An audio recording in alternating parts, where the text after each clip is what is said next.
Hi guys, well welcome back to the Trading Den. Today I am super excited to teach you a very sneaky beaky little trading strategy called the hourly 200. Now, I haven't released this to many people because this is a little tool I use when we've got relatively predictable market conditions. And I say relatively predictable market conditions, which market conditions are relatively predictable these days. However, the hourly 200 cuts through that quite nicely. The hourly 200 uses the highly predictable hourly chart in combination with the 200 period moving average, exposing you the trading cycles, showing you where to get in, where to get out, and how to cut a decent profit while keeping the risk low. All of that is going to be explained right here, right now.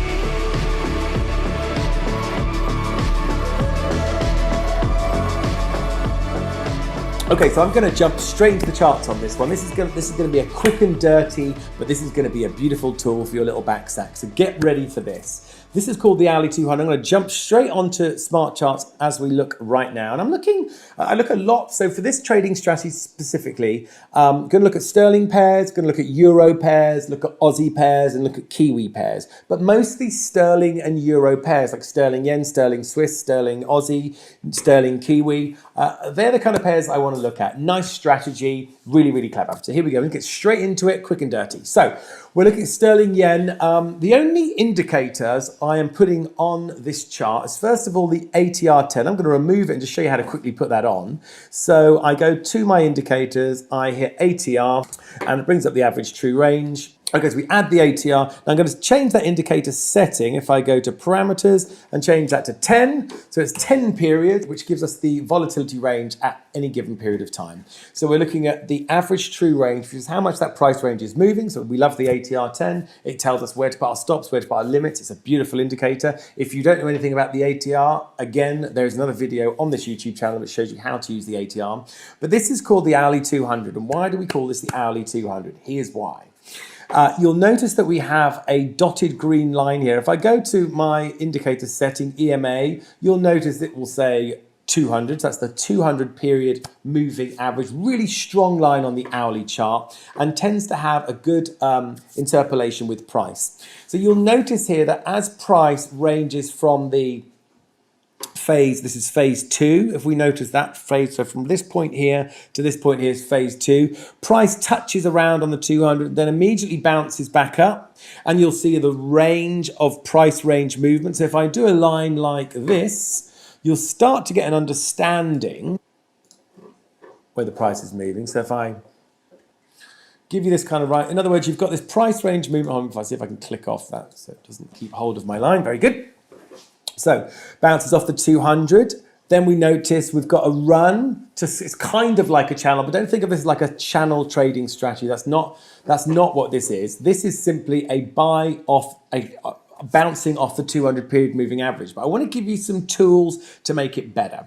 First of all, I want you to notice that the kind of moves we're looking for, and let me just kind of zoom into the chart so you can see this. Like take this area here, either here or here. Now, first of all, I'm looking for a sell-off. I'm looking for some decent sell-off bars. I want them to be long in range, which means, anyway, the distance between the start of the day, so what's called the opening price, and the end of the hour or the day. In this case, this is an hourly chart. So the open price to the close price. If there is a fair distance between the open price and the close price, we know there is confidence in that direction.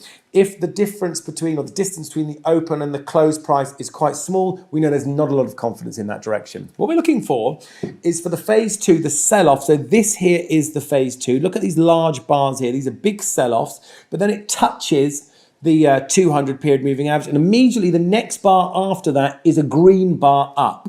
So that's a reversal bar where you've gone from selling, touching the hourly, touching the 200 period moving average on the hourly. So these are hourly bars. If you look top right hand corner, each bar here is an hour in time. So as those red bars touch the 200, then the next bar is a reversal bar. Same thing here. Look, big sell off. Next bar is the reversal bar. Where does the stop go? Great point. So first of all, let's say the entry is on the green bar, the small green bar. So in this case, if you look here and we just stretch this out, This would be the sell-off bar. These green bars are the entry bars. Same thing over here. These green bars are the entry bars. So where would our stop loss be? We then move our mouse down and it shows us stop loss should be at sort of, hold on, 38 pips. So if you don't know where 38 pips is, you can simply bring up your drawing tools, bring up your measuring tools, do price range, and you'll say, well, I want about 30 pips south of that. So 38 pips, I think it was. So that gives you where your stop loss range should be. I can put a line in to indicate that. Let's put in a trend line. Let's make it horizontal and let's stick that along here. So that's where your stop would be. So this is where my average true range says if you're going to put a stop loss in, which you are going to put a stop loss in, make sure that it's at least 38 to 40 pips away from price. Now, how far can it go? Measure the cycles. Measure the cycles. So if this is phase one, if this is phase two, if this is phase one, let's have an understanding of how much these cycles are moving. So let's look. We can then go back to our measuring tools. Hit the price range. Look. Roughly from here to here, what kind of pip movements are we saying? 141 pips. Great. So go for 100 to 120 pips. Don't try and get the full range because you'll never get it right. Just try and get some of the range. I'm going to delete that. So my entry price would be, let me show you. My entry would be just on the green bar that ends that long exhaustive bar. What I mean by an exhaustive bar is when we never enter trades on big bars that are exhaustive because they're moving too much and the price is moving too quickly and it hasn't turned around. If it is selling and the bar opens here and closes here, it's still selling. It means there's lots of volatility in there. There's lots of confidence in that selling direction. We want to make sure that all those sellers are shaken out of the market. Then we want to make sure that the buyers have come back in, but they haven't just ran back in. There's probably a small bar. So if you look, okay, let's get my drawing tool out. Here we are. And trend lines and horizontal line. So if I'm at 100, I'm somewhere like here. And that's for any of these moves. So from here or from here. Now look, we look to, this here is a classic example of what I'm showing you here. We look to enter positions on small bars. Why do we do that?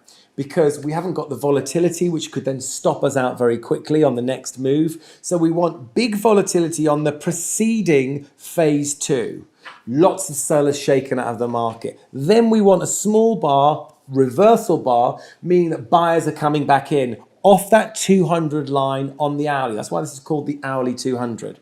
So we're entering here. Our stop loss is consistent with what the range of volatility is. If it's 38 pips as it was here, then we're at least 40 pips away. How far can we go? Well, now look, you can measure off previous cycles, but if there hasn't been anything previously, how do you guesstimate this? Well, you could look at previous highs, you could look at previous resistance point, but most importantly, we can exit this position on big bars. So you could have exited on this big bar here, but given the price ranges and the cycles, because I said, look at the cycles first. This is phase one, this is phase two, this is phase one, this is phase two, this is phase one.